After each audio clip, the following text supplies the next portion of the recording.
You can do it all from your armrest with your mouse pad. I mean, yeah, I got That's fire. yeah. So, how are you doing?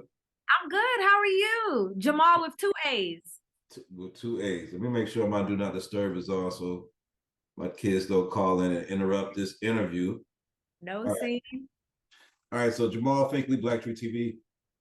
Congratulations on the new show. And Thank you. I got to check out one of the episodes last night, and very interesting to revisit the Green Book and what it meant to the culture. And it makes me think about today. It feels like we're still kind of in that. I mean, it's of course it's not as extreme, but we still, as travelers, especially as Black travelers, deal with where we can go, where we can't go safely. Yeah. A lot, and it's not even very clear as as a Green Book. It's gray areas everywhere.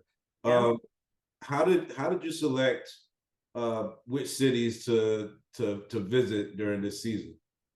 Yeah, so I tried to choose cities that I already had relationships on the ground with people in, that were like significant to me. I gave them a list about 6 destinations, and out of those destinations, they chose the three. But I was happy with them all. But of course, there's so much Black history in every destination you go to. I wish I could, tell them all. But Denver has a personal significance. Kansas City, I had been before with their tourism board, and I was like, not enough people knows this Kansas story, the 18th and Vine, just how Kansas was a mecca for so much stuff. And then obviously New York is just such a power for just Black history in general, but having things in New York like the YMCA, which you watch, and then having the Schomburg Center there that houses, the largest collection of the Green Books. I was like, we have to do New York also. Yeah. What other cities, or if we had to take this internationally, where do you feel like are great international travel destinations for us to explore as a culture today? Yeah, so I would always say London, England. I would also say Bristol and Birmingham, also England. I would say Cartagena, Colombia. I would say Esmeralda, Ecuador. Definitely Bahia, Brazil.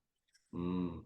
Um, I would say I'm trying to think where in Central America. Any place in Belize. Um, any place in Guatemala, not any place, Hopkins, Guatemala, but Central and South America will always be my main places to tell people to go.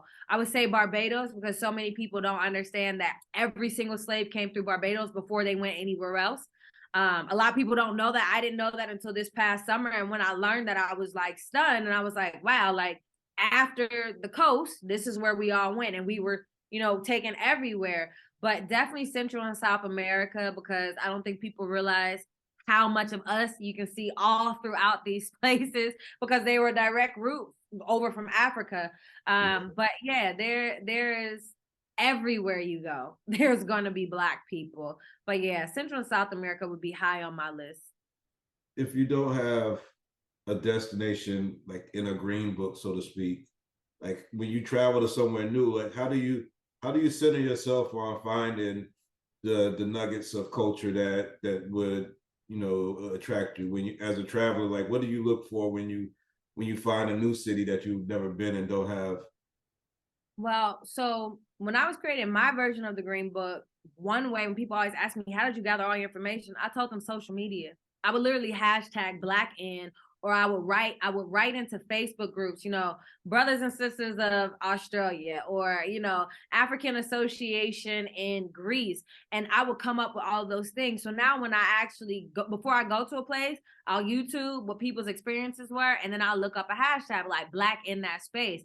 But there is so much information that's also out there that we're just not tapping into, that somebody has written, where it tells you these are the lesser known provinces of Black people. It will let you know when you go to Lima, Peru, there's a Afro-Peruvian, museum. And then if you go further up north, that's where you find all of the Black people. So it's just like this information is out there. We're just not looking for it. So I always try to search. I'm like, no, there's some Black people somewhere. And we know like that just out of the 54 African countries, so many of them go everywhere. So you can always find somebody who looks like you, right? You can always find somebody who looks like you. So I do my research, but you know, through my book, there's so many clues, right? If you can find Black people in one place of, I don't know, El Salvador, you can kind of find where the other people are. Or if you like one association who is Black in New Zealand, is going to lead you to another Black association in that area due to the algorithm.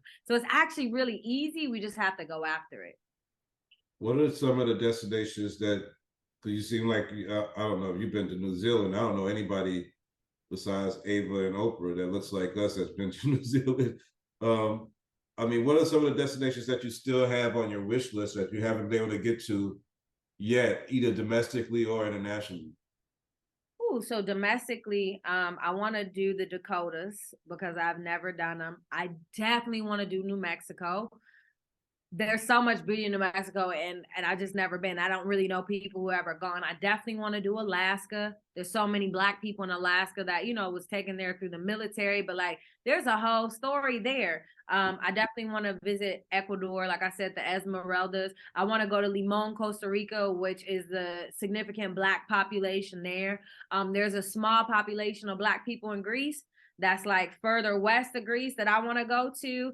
Same thing, small population of Black people in Turkey that I want to get to, like there. And then of course Africa, right?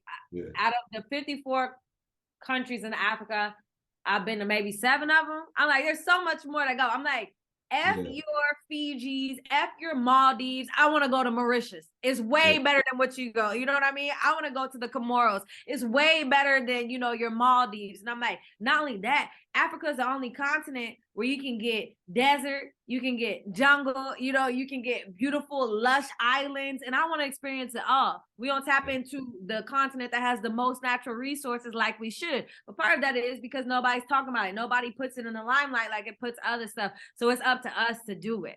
But Africa, if I could get to all 54 countries, I would just be in heaven, literally. I'd be so grateful for that. So, so grateful. I'm gonna tell you the Dakotas were not as impressive. Mount Rushmore is, I mean, besides the obvious reason that it's not really like the spot for me, it was still just so small. Like it was like mound instead of a mountain. Like it was just so, it's underwhelming. Yes, but New Mexico, I've loved going through New Mexico, and I've taken this since the pandemic. I've traveled through 43 states in the car, and like my pandemic relief, kind of, you know. Yeah. And so, what was your favorite? What was my favorite? I don't know. Maybe Rhode Island. I had a good time in Rhode Island, and my daughter was studying at Brown. My daughter right now is on a plane going to Denmark, to Copenhagen, to do study abroad. So you know, it's tons of Black people out there. You know that, right? Tons. I don't know, but she's gonna find out. I will send you a list when we get off of here. Tons of Black people. Tons, specifically in Copenhagen. Tons of Black businesses, specifically in Copenhagen. And most of the people, don't get me wrong, like a lot of them are American, but there's a lot of them whose, you know, father was from Nigeria or from the Congo, who, you know, married a lady from Denmark and had kids, but tons of Black people there. So yes, please, I will make sure to send you so she'd be well taken care of. I can guarantee you that. Yeah, I think the best thing I did was I had a national parks book, and I bought like a national parks pass, and I would sleep overnight at national parks a day. And I think like that was the funnest part, kind of like going to different national parks along the route. But because it was pandemic and because it was early pandemic, you didn't really get people out at one part of it. But you know, just to travel through was amazing. I love that. And you know, we run the park ranger space. A lot of people don't realize that. Black park rangers, yeah, we out here. Yeah. So Nat Geo's being a home for you for this show. How supportive has that network? I mean, I don't know, there's no Power series on there and stuff like that. How supportive are they in outreaching to tap into our culture and make sure that people know that you have this great new show coming out? Yeah, so Nat Geo's turning a new leaf. They still have a long way to go, but thankfully there are people, you know, behind the scenes who are always advocating for the Black shows or the Black talent. And I'm super, super grateful for that. I say all the time, you know, favor is not fair. And God has shown me so much favor in making sure I am in front of the correct people who need to move me how they need to move me so I can be, you know, in front of where I need to be. But even more so, you know, they hooked me up with Black PR people. And I'm excited about that. You know what I mean? Yeah, You've yeah, probably been talking to Avion, but like, to get on my Zoom and see two Black women and they're like, this is your PR, I knew I was good. You know what I mean? Because Black people are the only ones who could tell my story. I can't expect a white person to be able to really push Black travel across America because they don't get it yet. You know what I mean? right. There's nobody advocating for me when I say, no, I don't want your makeup artist. I want my own makeup artist because she understands how my skin works. So Nat Geo has been very welcoming to everything that I had asked for. Even with the show, I wanted an only Black crew. I wasn't playing about that. I needed people to understand my angles. I needed people to understand the narrative is not going to be our distress. It's not going to be our downfall. It's going to be how excellent we were in these communities. And that was really significantly important to me. Tell the good part of the story. Don't tell the negative part, because, you know, when you see other stuff, they're like, oh, Tulsa, Oklahoma. They just talk about what happened. But what was going on there before all that happened? Talk about those untold stories of people who were giving us nothing but Black excellence. So it's important for me to do that. But even my editing crew, everybody on my editing crew was Black. So for me, I'm walking in the Nat Geo headquarters, it's nothing but Black people around me. I'm feeling comfortable because they all understand. You see what I'm saying? They're multiple times where everybody was emotional from filming because you could feel it, right? You could feel what the interviewee was saying to me. You could understand why their business was so important to be in the hood. You could understand why the stories that they were telling were so important. So understand that I only wanted Black everything, and that Geo said yes. They're turning a new leaf. I only was gonna wear Black-owned designers, and they had to pay for it. They're turning a new leaf. Everywhere that I went, you better get me a Black makeup artist. They paid for that. So you can tell that they are open to it. They might just not have known how to do it, but they're learning. You know what I mean? We know Rome wasn't built in a day, but all you can do is start to put one foot before the other to really make sure that whatever diversity, equity, inclusion statement you put up there, whatever you're doing matches up to that. And they are going in the right direction, definitely. So, you know, hopefully we'll see other programming, but you'll see other, you know, Black faces on Nat Geo this year, which is really, really exciting. You know, we didn't grow up with Nat Geo with people looking like us or talking about our narratives. And that's why, you know, I think I love my show so much. But even the fashion portion, because like Black people are such consumers also, you know what I mean? But when there's a Black person who looks good, right, who looks the part, you get the respect of everybody. And that was one of the first things I said. I heard from so many people, they're like, you look so amazing on the show. So I understand, okay, so I understand for you, if it's a nice image, then you paying attention. Fine, let me get you that way so you can reel into some of this Black history. You know what I mean? So I've just been really, really grateful in this whole process, and to how Nat Geo has welcomed me, how they have honored every single one of my requests. I do, you know, marketing for the show. I can't wait for it to go out because I don't want it to get lost in a Black History Month narrative. But, you know, we ready, and everybody advocating for me. So, you know, and not only that, I'm my own biggest mouthpiece, you know, and I've just been so blessed in the travel industry to have a really, really big network for people who always ride for me. They're like, just let us know what you need for us to do. And so that could really reach the masses. So I'm going to be okay. And I'm excited. I'm going to be okay. Well, I'm excited. Like I said, I'm an avid traveler, so I'll be looking for your tips and locations and sure. see And some get my places app. It's the book, and I also had an app. So I don't release the app to the public until I was going to do it this Monday, but then I said, well, maybe I should just wait till February 1st, but it's the ABC Travel Green Book app. So you can go on there, you can find any place in the world and see what Black-owned businesses are around you. You can leave a review, you can upload photos and videos, you know, you can recommend a business if it's not in the app. You could create a specific Black-owned itinerary and share it with people either inside the app or outside the app. So use it on your travels and let me know how you like it. Will do. I will do. So I'll be looking for that February 1st. Is it still? Yep. I mean, you can get it in the App Store now. We're just going through beta testing right now. So, you know, just getting feedback from people, little stuff here and there.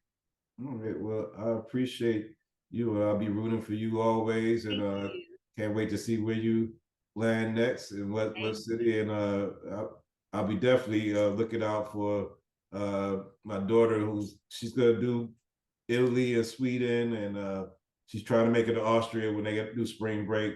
Okay. We And just came from there. We just did Vienna and I love found Vienna. a lady to braid my niece's hair as soon as we got there. Black people there too. I love Vienna. I got some good friends in Vienna. I had a good time there. I did the Sound of Music tour.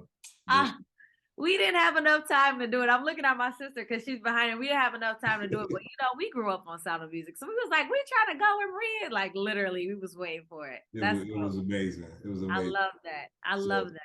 Maybe we'll get to travel together one day. Let's do it. Let's do Let's it. go. All Let's right. go. All right. Thank you for your time. Thank you so much for your time. Thank you, 135th. Thank you. All right. Talk to y'all later. Bye. Bye now.